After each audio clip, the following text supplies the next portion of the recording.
Mr. Men, Little Miss, in Australia.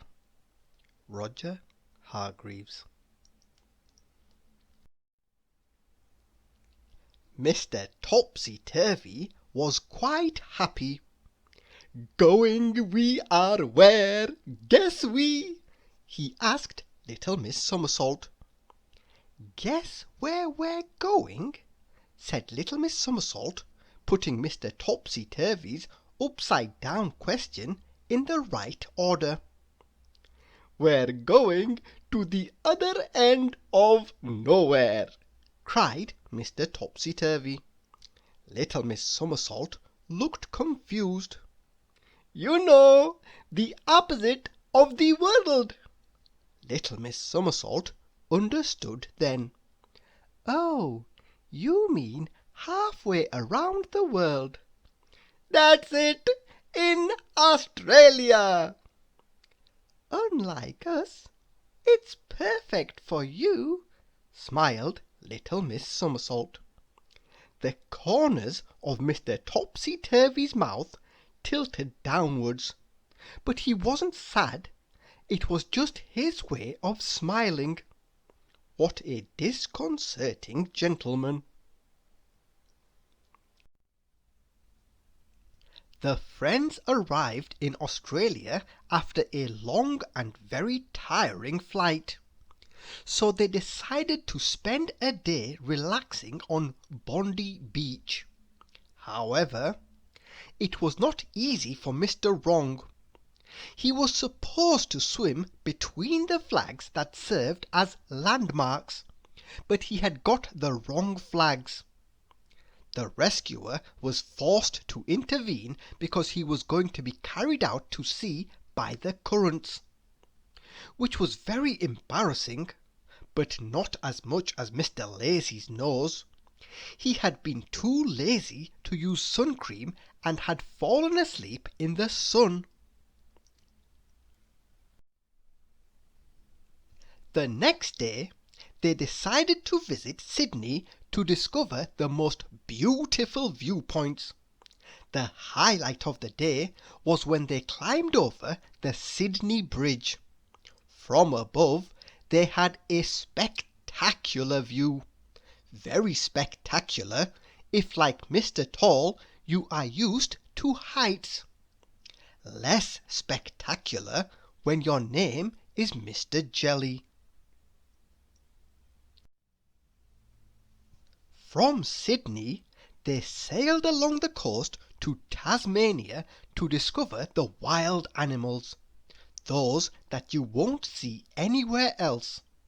There were wombats and platypuses and echidnas and kangaroos and koalas and opossums. Mr. Dizzy was dizzy as he met the new animals. And then there was the Tasmanian Devil, of course. Little Miss Scary had a lot in common with him. They returned to the mainland and stopped in Melbourne, where Mr. Silly entered the Melbourne Cup, a world-famous horse race. However, true to himself, Mr. Silly could not do things like everyone else. Oh no, not Mr. Silly. Unsurprisingly, Mr. Silly lost the race. So to cheer him up, the friends drove along the Great Ocean Road to see the 12 Apostles. Mr. Tickle had his own idea to help Mr. Silly smile again. Then they went up the coast to Adelaide, where little Miss Somersault had organised a cricket match. Little Miss Somersault's field team was excellent. Mr. Dizzy launched his special attack, the spinning ball. Little Miss Somersault intercepted the ball in an acrobatic way, and nothing could escape the extraordinarily long arms of Mr. Tickle.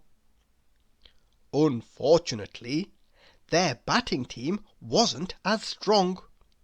Mr. Worry put on Mr. Tall's protective gear because he was feeling very nervous. Mr. Topsy-Turvy did everything the wrong way.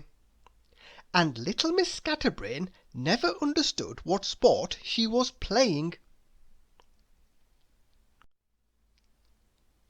"Let's continue east," suggested Mr. Topsy-Turvy.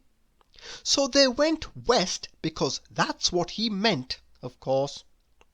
They boarded the Indian Pacific, a train that runs along the Great Australian Bight, across the Nullarbor Plain to Perth. And like all their journeys in Australia, it took a long time. "It's a very flat country," grumbled Mr. Grumpy. "Yes, sir, like the top of your head," chuckled Mr. Rude. "Like my dinner," laughed Mr. Greedy. "A flathead fish." Arriving in Perth, the friends organised a hike in the Australian bush to learn how the Aborigines hunted and fed themselves. On this occasion, Mr. Topsy-Turvy realised that the boomerangs really do come back, and Mr. Greedy discovered that there was at least one food he didn't want to eat: a white lava. That evening they enjoyed a delicious barbecue under the stars. To go from Perth to Darwin, in the very north of Australia, the friends took a long flight. It was the highlight of Little Miss Sunshine's vacation. She had organised a safari in Kakadu National Park, where you can see lots of wild animals. Some were friendly, others a little less. At the Great Barrier Reef on the coast of Cairns, they set out to discover marine animals this time. Little Miss Curious had never seen so many fish. For his part, Mr. Topsy-Turvy had great difficulty in using his snorkel correctly. His attempts at surfing the Cor Doree were no better. Little Miss Somersault laughed so hard she almost fell off her board. "We've been around Australia," announced Little Miss Somersault. "It's time to see the interior of the country now." So they all took the bus to the Red Centre. "What a surprise! Another flat desert place," grumbled Mr. Grumpy. But that wasn't quite right. When arriving at the Macdonnell Mountains, they could not say the terrain was flat. It was very hot in Central Australia, but a swim in a billabong allowed them to cool off. That night they slept under the desert stars, and Little Miss Somersault had wonderful dreams. The friends had a fantastic trip to the other side of the world, and they had learned a lot about Australia. The snowy mountains were covered in snow.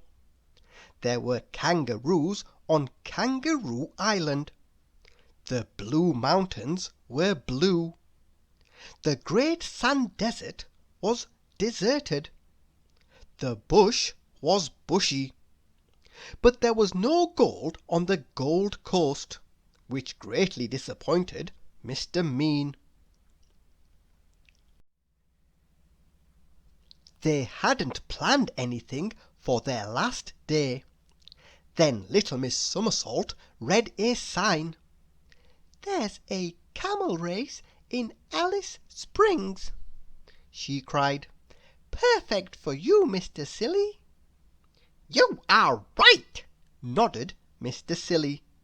They all decided to participate, and Mr. Silly raced on the back of a kangaroo, of course. How silly! Thank you for listening.